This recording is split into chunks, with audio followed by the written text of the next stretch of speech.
가감없이 전할 수 있도록 성령 충만을 주옵소서. 하나님 손에 붙들려 전하게 하여 주옵소서. 모든 성도들을 마음을 열어주시고 하나님의 살아계신 음성으로 받을 수 있도록 역사하여 주옵소서. 깨닫는 은혜를 허락하여 주옵소서. 집중하는 이 시간 되게 하여 주옵소서. 살아계신 예수님의 이름으로 기도하옵나이다. 아멘. 할렐루야. 할렐루야. 하나님의 나라가 이론자의 것이라는 제목으로 말씀을 전하겠습니다. 누가복음 18장 18절에 보면 그 부자 청년의 이야기가 나옵니다. 그 청년이 예수님께 이렇게 물어보았습니다. 선한 선생님이여, 내가 무엇을 하여야 영생을 얻으리이까? 여러분, 이에 대한 답이요, 우리가 오늘 읽은 이 본문에 그대로 나와 있습니다. 이미 예수님께서 답을 말씀해 주셨습니다. 우리 주님이 16절에 뭐라고 하셨죠? 하나님의 나라가 이런 자의 것이니라. 이 뭐예요? 영생을 얻는 자는 이런 자다라고 말씀해 주신 것입니다. 영생을 얻는 자가 하나님 나라에 들어갈 수가 있고, 하나님 나라에 있는 자가 바로 영생을 얻은 자인 것입니다. 이미 주님이 말씀해 주셨습니다. 여러분, 그렇다면 누가 하나님의 나라에 들어갈 수가 있습니까? 우리가 어떻게 하면 하나님 나라에 들어갈 수가 있겠습니까?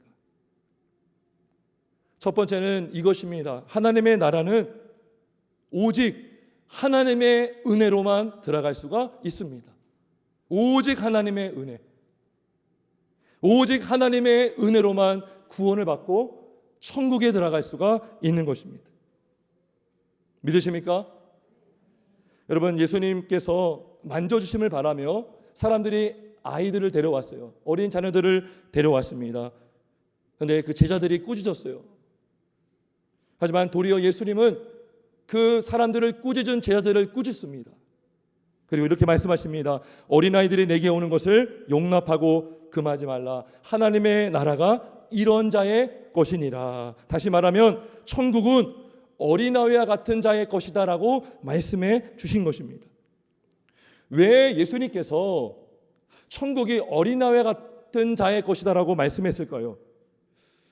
이것은 어린아이의 특성 때문입니다. 어린아이가 갖고 있는 특징 때문인 것입니다. 여러분, 어린아이는 어른보다 의존적입니다. 의존적. 아니, 우리 모두는 다 의존적인 존재죠. 우리는 혼자 살 수가 없어요. 우리는 이 땅에 생명을 가진 것도 내가 갖고 싶어서 가진 것이 아니죠. 내가 내 힘으로 생명을 얻고 사는 것이 아닙니다. 아기는 부모의 도움 없이는 태어날 수가 없습니다. 혼자 잉태할 수가 없어요. 자신의 힘으로 출산할 수 없어요. 여러분, 어떻게 여러분들 잉태해서 태어났습니까? 여러분이 태어나기 전에 태어날 계획을 갖고 있었습니까? 여러분, 우리가 어떻게 생명을 갖게 되었습니까? 어린아이는요, 그냥 받은 거예요. 생명을 그냥 받았어요. 그러면 태어나면 어떡하죠? 생명을 어떻게 유지합니까? 이젠 생명을 받았으니 자신이 막 지키며 살고 태어나서 막 자라는 것입니까? 그렇지 않죠. 그 생명을 또 부모가 지켜줍니다. 부모를 통해서. 아기가 물을 마셔야 되면 물을 갖다 주죠. 우유를 먹여주죠. 옷도 입혀주죠. 여러분, 아기가 아파요. 열이 막 고열에 아파합니다. 혼자 병원에 안 가면 죽죠. 그냥 죽는 거예요. 부모가 안고선 차를 타고 병원에 가는 거죠. 생명도 혼자 힘으로 얻을 수 없고 생명을 유지하는 것도 혼자 힘으로 유지할 수가 없는 게 누굽니까? 아기라는 거죠. 어린아이라는 것입니다. 여기 나오는 아기는요, 부모가 데리고 올 만큼, 다른 본문에 보면 예수님이 안아주었다고 그래요. 그만큼 작은 아이라는 것이죠. 힘없는 존재, 혼자 살 수 없는 존재, 그 바로 어린아이라는 것입니다. 그런데 예수님께서 천국은, 하나님의 나라는 이런 어린아이와 같은 것이다라고 말씀하셨습니다. 무슨 말입니까? 하나님의 나라는 자기 힘으로 들어갈 수 있는 것이 아니라는 것입니다. 영생을 얻고 구원을 받고 생명을 얻는 것은 내 힘으로 얻는 것이 아니라는 거예요. 우리 힘으로 되는 것이 아니라는 것입니다. 오직 외부의 힘, 내 힘이 아닌 내 안에 있는 무엇이 아니라 외부로부터 주어져야 된다는 것이죠. 생명도 주어져야 되고 구원도 외부의 힘으로 주어져야 된다는 것이죠. 여러분, 불난 집에 아기가 울고 있습니다. 다 탈 것 같아요. 근데 아기가 사는 길은 무엇입니까? 누가 들어가서 데려오는 것입니다. 이게 뭐예요? 구원입니다. 구원. 아기는 혼자 나올 수 없어요. 도망쳐 나올 수 없습니다. 그대로 있으면 불에 타 죽는 거예요. 그런데요, 우리가 이렇게 지옥 불에 던져져 들어가야 할 우리가 존재인데 우리 하나님의 은혜로 우리가 구원을 받았습니다. 주님의 은혜로만 그 지옥 불에서 건짐을 받을 수가 있는 것입니다. 오직 외부의 힘으로만 되는 것입니다. 오늘 본문에서도 아기가 부모의 품에 안겨서 왔어요. 아기는 혼자 나올 수 없습니다. 부모의 품에 안겨서 예수님께 나올 수가 있었습니다. 여러분, 우리도요 예수님을 믿어야 하고 맞죠? 예수님을 믿기 위해서는 성령의 은혜가 필요합니다. 마치 부모님이 아기를 예수님께로 돌아오게 해서 축복을 받게 한 것처럼 성령께서 우리를 이끄시지 않으면 우리가 예수께로 갈 수가 없어요. 예수님을 믿을 수가 없습니다. 결코 주님께 나아갈 수가 없습니다. 성령께서 믿음을 일으켜주지 않으면 우리는 믿음을 가질 수가 없습니다. 결국 아기는 예수님께 나와서 축복받았어요. 안수를 받았어요. 은혜를 받은 것입니다. 은혜로만 구원을 받는 것입니다. 은혜로만 천국에 들어갈 수 있는 것입니다. 아기가 한 것이 없어요. 그냥 엄마의 품에서 끌려 나왔고 그리고 예수님이 안수하시고 축복해 주신 것입니다. 이게 바로 첫 번째, 하나님의 나라는 오직 하나님의 은혜로만 들어갈 수 있다는 것입니다. 두 번째는 하나님의 나라는 오직 그리스도를 믿음으로만 들어갈 수가 있습니다. 오직 믿음으로만. 여러분, 하나님의 나라는 은혜로만 들어간다고 했어요. 그냥 그 은혜로만 들어가지만 은혜를 주시는 통로가 있습니다. 여러분, 우리가 물을 먹지 않으면 죽죠. 물을 마시려면 수돗물도 수도 그 뭐죠? 그 어떤 꼭지가 있어야 돼요. 배관이 있어야 되는 것이죠. 물을 전달받을 어떤 통로가 필요하다는 것이죠. 호수가 필요하다는 것이죠. 우리가 하나님의 은혜를 받으려면 그 통로가 필요합니다. 수단이 필요하다는 것이죠. 그런데 그 수단이 무엇입니까? 바로 믿음이라는 것입니다. 믿음. 하나님의 은혜는 믿음을 통해서 오는 것입니다. 믿음을 통해서. 근데 그 믿음도 하나님이 주시는 거예요. 하나님이 일으켜주는 거예요. 하나님이 일으켜주는 그 믿음으로 말미암아 우리가 그 하나님의 은혜, 구원의 은혜, 구속의 은혜를 받게 되는 것입니다. 에베소 2장 8절 말씀합니다. 너희는 그 은혜에 의하여 믿음으로 말미암아 구원을 받았으니 이것은 너희에게서 난 것이 아니요 하나님의 선물이라. 할렐루야. 할렐루야. 은혜에 의하여 믿음으로 말미암아, 이게 믿음을 통하여, 믿음이 우리 구원을 받는 통로라는 것입니다. 수단이라는 것입니다. 빌립보서 3장 9절도 말씀합니다. 내가 가진 의는 율법에서 난 것이 아니요 오직 그리스도를 믿음으로 말미암은 것이니 곧 믿음으로 하나님께로부터 난 의라. 여러분, 천국은요 의인만 갈 수 있어요. 근데 우리가요 다 죄인이지 않습니까? 우리는 죄인입니다. 근데요 우리가 주님을 믿을 때에 하나님의 의를 받게 된다는 것입니다. 그리스도의 의가 우리에게 전달된다는 것입니다. 따라서 우리가 쌓은 공로 의가 아니라 우리가 믿음을 통하여 우리가 받게 된, 전달받은 그 의로 우리가 주님의 나라에 들어갈 수가 있는 것입니다. 예수를 믿으면 예수님과 한 몸이 됩니다. 예수님의 옷을 입어요.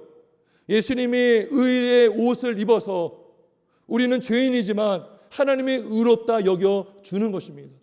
그 은혜로 우리가 구원을 받는 것입니다. 그래서 오늘 17절에 우리 주님이 이렇게 말씀하십니다. 내가 진실로 너희에게 이르노니 누구든지 하나님의 나라를 어린 아이와 같이 받아들이지 않는 자는 결탄코 거기 들어가지 못하리라 하시니라. 여러분, 받아들인다는 게 뭡니까? 바로 믿는다는 것입니다. 영접한다는 게 뭐예요? 믿는다는 것입니다. 전적으로 신뢰한다는 것입니다. 전적으로 의지한다는 것입니다. 어린아이같이 믿지 않으면 결단코 천국에 들어가지 못한다라고 말씀해 주신 것입니다. 따라서 예수님은 믿음을 통해서 들어가지만 그 믿음이 어떠한 믿음이어야 되는지도 알려주신 거예요. 어떠한 믿음입니까? 어린아이와 같은 믿음이라는 것입니다. 어린아이 같은 믿음이 뭐예요, 그러면? 어린아이와 같은 믿음이 무엇입니까?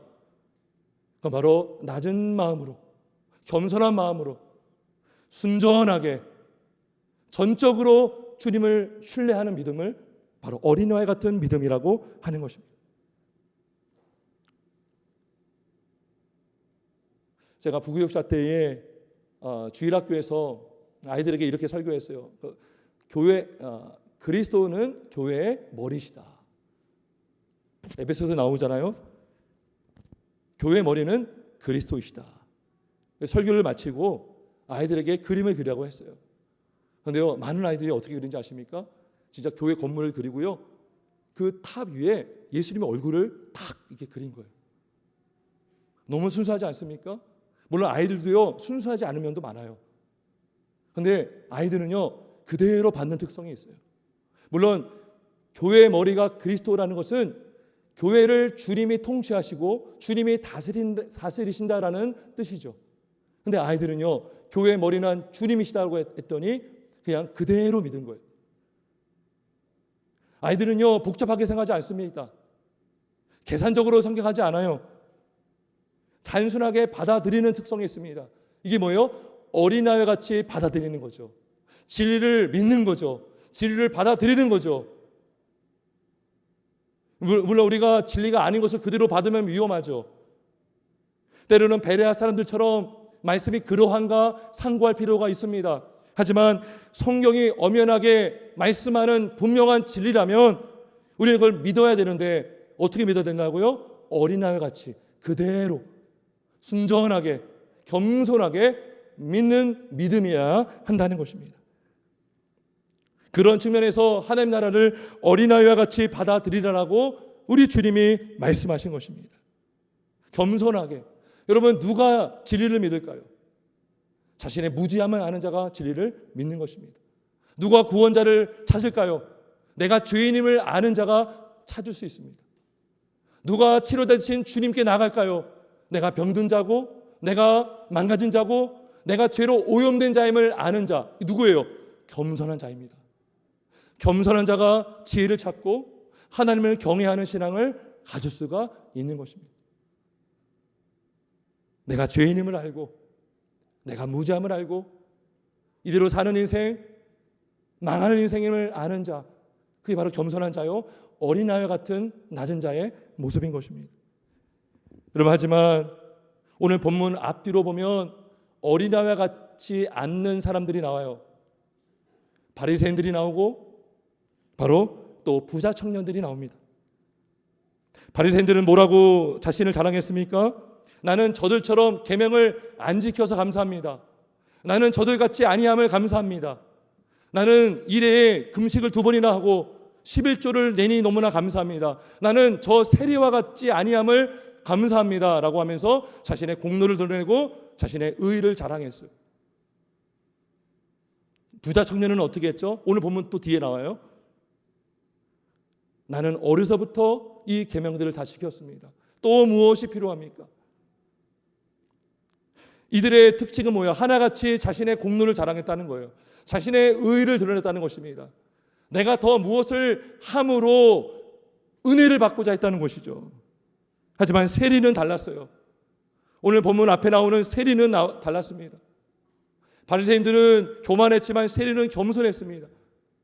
감히 하늘을 우러러 보지도 못했고 가슴을 치면서 뭐라고 했습니까? 하나님이여 불쌍히 여기소서, 나는 죄인입니다. 나는 죄인입니다. 세리는 겸손했지만 바리새인들은 교만했습니다. 세리는 겸손했지만 부자 청년은 교만했습니다. 그리고 결국 자신이 붙들고 있는 것을 놓지 못하고 근심하여 떠나고 말았습니다. 여러분, 누가 어린아이 같은 믿음을 가진 자입니까? 바로 세리입니다. 세리가 겸손한 자요? 자신의 죄를 깨닫는 겸손한 자요? 자신이 죄인임을 아는 자요? 구원자 되신 예수님을 붙들었던 것입니다. 예수님께 은혜를 구했던 것입니다. 불쌍히 여겨주옵소서. 나는 죄인입니다. 나를 구원하옵소서. 여러분, 결국 예수님께서 누구를 의롭다 여겨주셨습니까?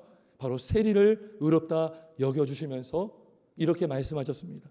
무릇 자기를 높이는 자는 낮아지고 자기를 낮추는 자는 높아지리라. 무슨 말입니까? 교만한 자는 구원을 받지 못한다는 것이죠. 왜요? 교만하면 어떻게 주님을 붙들겠습니까? 어떻게 교만한 자가 주님을 신뢰하겠습니까? 어떻게 주님께 나아갈 수가 있겠습니까? 내가 다 잘났고 내가 의롭고 내가 내 공로가 많은데 무엇하러 주님을 필요로 하겠습니까? 근데 높이는 자는 낮아진다는 것이죠. 하지만 낮아진 자, 겸손한 자, 어린아이 같이 순전하게 주님을 찾는 자가 바로 높아진다는 것입니다. 구원을 받는다는 것입니다. 하나님의 나라에 들어갈 수 있다는 것입니다. 여러분, 천국은요, 누가 모인 곳입니까? 바로 겸손한 자가 모인 거예요. 그렇게 따지면 이 땅에 실현된, 이 땅에 하나님 나라를 보여주는 모델하우스와 같은 교회도 겸손한 자들이 모인 곳이 되는 것입니다. 교만한 자가 있을 수 없어요.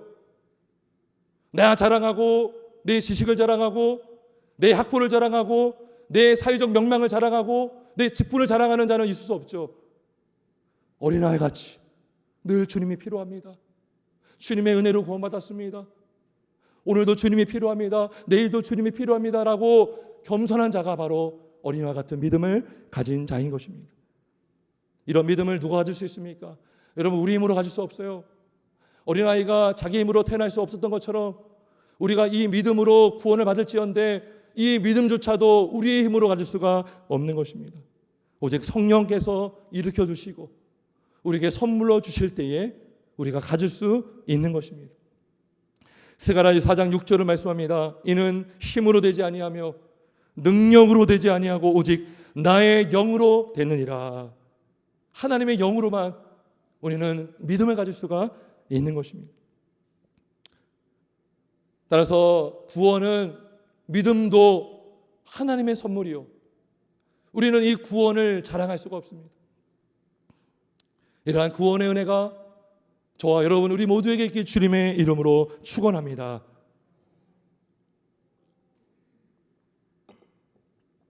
오늘 우리는 어린이 주일을 지키고 있습니다. 여러분, 어린이 주일에 우리가 정말 기억해야 될 게 뭘까요? 어린아이들 중요하죠. 우리가 두 가지를 정말 마음에 새기기 원합니다. 제가 앞서서 어린아이 같은 믿음, 그 믿음을 가진 자가 천국에 들어간다고 했습니다. 우리가 이 적용점을 두 가지를 우리가 기억하기 원합니다. 첫 번째는 우리가 어린이 주일을 맞이하여서 그야말로 우리의 믿음이 어린아이와 같이 되길 주의 이름으로 축원합니다. 어린아이 같은 믿음이 회복되길 주님의 이름으로 축원합니다. 여러분, 이 어린아이 같은 믿음은요, 처음에 예수 믿을 때만 필요한 것이 아닙니다. 여러분, 의인은 믿음으로 구원받고 믿음으로 말미암아 사는 것입니다. 처음에 그 믿음이 어떤 믿음입니까? 어린아이 같은 믿음으로 구원받았어요. 순전한 믿음으로, 전적으로 주님을 붙드는 믿음으로 구원받았습니다. 그렇다면 그 신자는 어린아이 같은 믿음으로 말미암아 사는 인생이 되는 것입니다. 여러분, 우리 안에 죄성이 있습니다. 이걸 알아야 되는 것입니다. 우리가 구원받았다고 해서 다 된 것이 아니에요. 우리 안에 여전히 죄성이 있어요. 그런데 우리가요, 착각을 할 때가 많습니다. 내가 목사가 된 것도, 장로가 된 것도, 집사가 된 것도, 권사가 된 것도, 내가 무엇을 하는 것이 내 힘으로 된 것이지, 내가 열심히 했기 때문에 된 것이지, 내가 그래도 열심히 하니까 준 것이지, 그 중심에 내가 있게 된다는 것이죠. 처음에는 은혜 받았어요. 근데요, 하루가 다르고 이틀이 다르고 신앙의 연수가 더해지면 더해질수록 낮아져야 되는데 우리의 신앙은 거꾸로 갈 때가 많다는 것입니다. 더 높아지려고 하고 더 교만해지게 되고 더 목이 곧게 되고 나의 나 된 것이 하나님의 은혜로 된 것임을 망각하고 내 힘으로 되었다라고 착각하는 인생을 살 때가 많다는 것입니다. 내가 똑똑하니까 이런 일도 하는 것이지, 내가 잘하니까 인정을 받는 것이지, 나는 교만함이 우리 안에 순간순간 싹틀 때가 많다는 것입니다. 여러분, 우리가 다시 한번 어린아이 같은 이 겸손한 믿음이 회복되길 주님의 이름으로 축원합니다. 여러분, 갓난아기가요 태어나서 엄마의 젖을 물지 않습니까? 근데요 그냥 물지 않아요.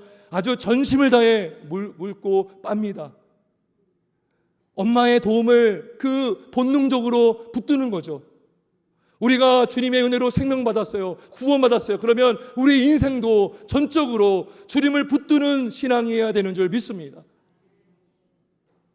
늘 주님 바라보고 주님께만 소망을 두고 오직 한 길, 주님의 길만 따라가고 주님의 명령을 붙들고 주님을 신뢰하며 살아갈 수 있는 어린이와 같은 신앙인이 되길 주의 이름으로 축원합니다. 여러분, 아기가요 혼자 못 걸잖아요. 엄마가 붙들어줘야지 걸을 수 있잖아요. 근데 우리가요 여전히 우리 힘으로 막 살려고 해요. 내 힘으로 미래를 예측하려고 하고 내 힘으로 인생을 디자인하려고 하고. 여러분, 우리는 주님이 필요합니다. 주님이 늘 필요합니다. 주님을 붙들 수 있는 저와 여러분 되길 주의 이름으로 축원합니다. 두 번째로, 어린이주를 맞이하여서 이러한 어린아이와 같은 믿음이 실제로 우리 어린 자녀들에게도 전수될 수 있기를 주님의 이름으로 축원합니다. 신앙의 전수. 우리가 주님의 은혜로 구원받았다면 그 믿음이 당대에 끝이 있는 것이 아니라 우리 후손들에게, 우리 자녀들에게도 전달될 수 있어야 된다는 것이죠. 여러분, 오늘 아기가 어떻게 나왔죠? 부모의 손에 이끌려 나왔죠. 부모의 품에 안겨 나왔죠. 부모가 어린아이의 자기 자녀의 영혼에 관심이 많았다는 것입니다. 아이가 세상적으로 잘 나가는 것에 관심이 있는 것이 아니라 어떻게든 예수님을 만나길 바라는 마음으로 데리고 나왔다는 것입니다. 우리 자녀의 영혼에 관심이 있었다는 것이죠. 귀한 믿으시지 않습니까? 그런데 제자들이 꾸짖었어요. 나오지 못하게 했어요. 제자들의 입장에서는 그럴 수 있습니다. 어린아이가 나와서 뭐 하겠는가? 예수님이 은혜를 주신다고 해도 은혜가 은혜인지를 알겠는가? 그들이 은혜의 가치를 알겠는가? 여러분, 그럴 수 있잖아요. 아이들에게 100만 원을 갓난아이에게 주면 야, 이거 얘가 알겠는가? 그럴 수 있잖아요. 그런 것 같이 아이가 주님의 은혜를 받으면 나아질 게 뭐가 있겠는가? 주님이 이 아이에게 축복을 선언하면 그걸 들을 귀가 있겠는가라고 우리가 속단할 수 있어요. 우리가 예수님의 그 능력을 제한할 수 있다는 것이죠. 제자들이 그렇게 행동할 수 있습니다. 우리도 얼마 전에 그럴 수 있어요. 아이들은 이해력이 떨어진다. 그죠? 은혜 가운데 예배 중에 어떻게 주님을 만나겠어? 회심을 경험하겠어? 그래서 우리 안에 아이들은 예배 드릴 필요가 없다라는 생각을 갖기가 쉽습니다. 도리어 아이들 때문에 엄숙한 예배의 분위기가 흐트러진다라는 잘못된 생각을 가질 수가 있습니다. 그래서 제자들처럼 아이들이 나오는 것을 못마땅하게 여기는 거죠. 너희들은 다른 데 가서 예배드려. 근데 이것은 하나님이 원하시는 것이 결코 아닙니다. 여러분, 모세 시대 때에 모세가 바로 앞에 나왔을 때에 바로가 이랬습니다. 장년들만 가라. 너희 장정만 가서 여호와를 섬기라 그랬어요. 어린아이들은 두고 너희들만 가라고 했습니다. 하지만 하나님은 그걸 원치 않으셨어요. 예배한다는 것은 온 세대가 예배한다는 것입니다. 신명기 31장에 보면 모든 백성, 남녀노소, 어린아이들까지 다 모여서 하나님의 말씀을 들으라라고 명령하시는 말씀이 나옵니다. 그러면서 신명기 31장 13절에 이런 말씀이 있어요. 너희가 요단을 건너가서 차지할 땅에 거주할 동안에 이 말씀을 알지 못하는 그들의 자녀에게 듣고 내 하나님 여호와 경외하기를 배우게 할지니라. 같이 들으라는 거예요. 율법이 낭독되고 하나님의 말씀이 선포될 때에 어른만 듣지 말고 어린 아이들도, 자녀들도, 갓난아기들도 와서 함께 들으라고 말씀하신 것입니다. 여러분, 듣게 하시는 것은 하나님의 은혜로 되는 것입니다. 여러분, 어른이면 잘 듣습니까? 잘 생각해 보세요. 어른이면 이해력이 더 좋습니까? 어른도요, 예배 가운데 말씀을 들어도 들을 기가 없으면 못 듣는 것입니다. 하지만 어린 아이라도 하나님께서 눈을 열어주시고 귀를 열어주시면 주님의 말씀을 들을 수가 있는 것입니다. 믿으십니까? 그리고 더 나아가서 아이들은 신도 속에 엄마 아빠와 함께 앉음으로 하나님을 예배하고 하나님을 경외하는 것을 배우게 되는 것입니다. 체험하게 되는 것입니다. 눈으로 보게 되는 것입니다. 그래서 하나님께서 출애굽기 20장 10절에 너희가 안식일을 기억하여 거룩하게 지키라라고 명령하시면서 너나 내 아들이라 내 딸들도 아무 일도 하지 말라라고 말씀하신 것입니다. 왜 여기에 아이들이 나옵니까? 왜 딸이 나옵니까? 그들도 주의를 지키며 예배해야 된다는 것이죠. 함께 나와야 된다는 것입니다. 그래서 주님께서 아이들이 못 나오게 하는 제자들을 책망하신 것입니다. 너희가 왜 그러한 행동을 하느냐? 나는 이 아이들에게 은혜 주기를 원하는데 왜 너희가 은혜 주는 것을 막고 있느냐? 여러분, 이거 죄입니다. 하나님께로 인도하지 못하게 하는 막는 것은 죄입니다. 우리 주님이 책망하신 것입니다. 금하지 말라. 내게 오는 것을 용납하고 금하지 말라. 하나님 나라는 이런 자의 것이다라고 말씀하셨습니다. 여러분, 그래도 부모의 역할 중에 가장 중요한 것은 아이들을 주께로 인도하는 것입니다. 여러분, 다른 것보다요, 다른 거 다 제쳐두고요, 이것이 먼저라는 거예요. 주님을 만나게 하는 것, 함께 예배하는 것, 주님을 경외하는 자녀가 되게 하는 것. 아무리 잘 키워도요, 우리의 인생 어떻게 될지 몰라요. 우리의 생명 어떻게 될지 모르지 않습니까? 그런데 주님 만나면 그 영혼은 죽어도 천국을 갈 수가 있는 것입니다. 주님 손에 안기는 것입니다. 우리 인생에 그러한 인생이 되어야 되지 않겠습니까? 우리 자녀들에게 줄 수 있는 것 다른 것이 아닙니다. 값으로 살 수 없는 그리스도 예수님, 그 복음을 전해주는 것입니다. 믿음을 전수하는 것입니다. 이것이야말로 그 세상의 어떤 유산보다도 값지고 귀한 것입니다. 좋은 학원을 보내고 좋은 학교에 진학하는 것보다 주를 만나서 천국에 들어보내는 것, 하나님 나라에 들여보내는 것이 우리 부모의 귀한 사명인 줄 믿습니다. 따라서 우리가 단지 자녀들이요, 예배에 참여하는 것에만 만족하면 안 돼요. 부모가 먼저 주의를, 예배를 귀하게 여겨야 되는 것입니다. 여러분, 자녀들은요, 우리 부모의 삶을 통해서 배웁니다. 사실 예배장에 앉았다 가는 것으로 배우는 것이 아니라 부모가 평소 주의를 어떻게 여기는지, 예배를 어떻게 여기고 있는지 말을 통해서 다 나옵니다. 우리의 행동을 통해서 그게 다 묻어나와요. 우리가 예배를 가볍게 여기면 아이들도 가볍게 여깁니다. 우리가 하지만 부모가 예배를 귀하게 여기면 아이들도 예배를 귀하게 여기는 것입니다. 더 나아가서 부모가 먼저 주님의 은혜를 믿어야 되는 것입니다. 주님의 은혜 주심을 사모해야 된다는 것이죠. 나는 주님을 사모하지 않아요. 나는 주님을 믿지 않아요. 근데요, 아이들만 데려와요. 그것이 아니라 부모가 먼저 주님을 만나길 사모하는 것입니다. 그리고 함께 예배하는 우리 자녀에게도 하나님의 은혜가 임함을 확신하며 기도하며 나올 수가 있는 것입니다. 시편 107편 9절을 말씀합니다. 그마 사모하는 영혼에게 만족을 주시며 줄인 영혼에게 좋은 것으로 채워주심이로다. 우리가 이 약속을 붙들고 나오는 것입니다. 이 약속을 붙들고 자녀와 함께 나오는 것입니다. 그리고 자녀들에게도 그 은혜가 임함을 우리는 확신하며 기도할 수가 있는 것입니다. 오늘 15절에 보면 예수께서 만져주심을 바라고, 이 바란다는 게 뭐예요? 사모한다는 것이죠. 원한다는 것이죠. 이 부모가 자녀들이 하나님이, 예수님이 복주심을, 만나주심을, 만져주심을 확신했어요. 많은 저지를 당했지만 우리 주님은 분명히 우리 자녀에게 은혜 주실 거야, 만나게 하실 거야라는 그 확신을 가지고 바라며 나왔던 것입니다. 이러한 주님의 사모함, 나에게도 주실 그 은혜를 사모하는 것도 당연하지만 우리 자녀에게도 이 주실 은혜를 사모하는 저와 여러분 되길 주님의 이름으로 축원합니다.